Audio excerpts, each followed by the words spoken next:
ঢাকার নবাবগঞ্জের বান্দরা এলাকা থেকে প্রতীক সরকার নামে ১৩ বছরের এক স্কুল ছাত্রকে মাইক্রোবাসে তুলে নিয়ে অপহরণের ঘটনায় ৫ অপহরণকারীকে গ্রেপ্তার করেছে দোহার থানা পুলিশ। বুধবার ১৫ জানুয়ারি সকালে এই ঘটনা ঘটে। অপহৃত প্রতীক সরকার বান্দরা হলি ক্রোজ স্কুল অ্যান্ড কলেজের ৭ম শ্রেণীর ছাত্র।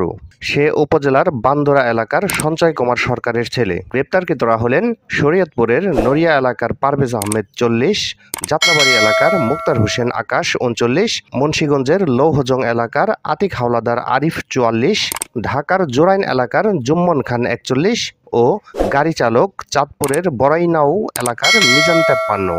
অপহৃত প্রতীক সরকার জানায়, বুধবার সকাল ৯টার দিকে স্কুলে যাওয়ার পথে এক ব্যক্তি তার বাবার বন্ধুর পরিচয়ে ডেকে নিয়ে জোর করে গাড়িতে তোলে। এ সময় শিশুটি চিৎকার করলে তার মুখ চেপে ধরে গাড়িটি দ্রুত গতিতে দুহারের দিকে রওনা দেয়। পরে এ ঘটনার জানাজানি হলে পুলিশ খবর পেয়েই ফুলতলার পুলিশ ফাঁড়ির সামনে ব্যারিকেড দিয়ে গাড়িটি আটক করে। এ সময় গাড়ি থেকে ছাত্রটিকে উদ্ধার করে গাড়ির ভেতরে থাকা ড্রাইভার সহ মোট ৫ জনকে আটক করে দোহার থানা পুলিশ।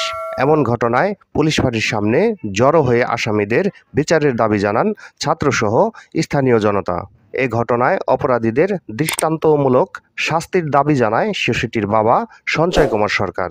তবে কী কারণে শিশুটিকে অপহরণ করা হয়েছিল তা প্রাথমিকভাবে নিশ্চিত হওয়া যায়নি। এমন ঘটনার খবর পেয়ে সঙ্গে সঙ্গেই ঘটনাস্থলে পৌঁছে ঢাকা জেলা দোহার সার্কেল এর সহকারী পুলিশ সুপার আশরাফুল আলম। তিনি বলেন, পুলিশ এ ঘটনায় ৫ জনকে গ্রেপ্তার করেছে। এ বিষয়ে আইনগত ব্যবস্থা প্রক্রিয়াধীন।